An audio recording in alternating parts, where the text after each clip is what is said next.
BYD Seal is the sports sedan that BYD designed to compete with Tesla Model 3.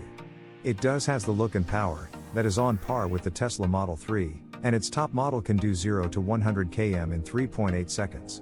The price starts from $26,000 all the way to $38,000, so it's about 20% cheaper than a Model 3.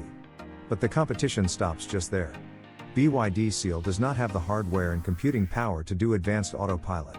It's not just nowhere near Model 3 in that area, it's also far behind to other advanced Chinese EV makers. So BYD Seal does not sell very well compares to Tesla and even other BYD models. Oh, one more thing I have to say is that BYD Seal's interior is a bit better than Model 3. I took this BYD Seal to the highway for a spin. Although it feels quite sporty on city roads. But on highway it's not that fun to drive around. Please see the POV part to find out why. One thing I didn't like is the suspension. It feels quite okay on normal city roads. But on highway it's just too soft, even in the sports mode. It feels quite shaky on bumpy part of the highway traveling 100 km plus, it's quite uncomfortable to say the least. The other part I hate, when it's on adaptive cruise control mode, it couldn't keep it in the middle of the road properly.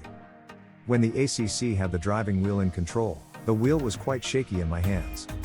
When the car was traveling in high speed, this small movement of driving wheel would make the driving very unstable. Sometimes I felt quite unsafe around other cars in the highway, so I had to turn off ACC while testing. Overall I think, although BYD sold more EV than Tesla last year, its advantage still comes from its vertical integrated business model. So they can have a lower cost over its competitors, and doing great making and selling normal EV to grab traditional car companies' market shares. So if you want a reliable bargain EV, BYD is the way to go. For more advanced fancy EV they are not there yet.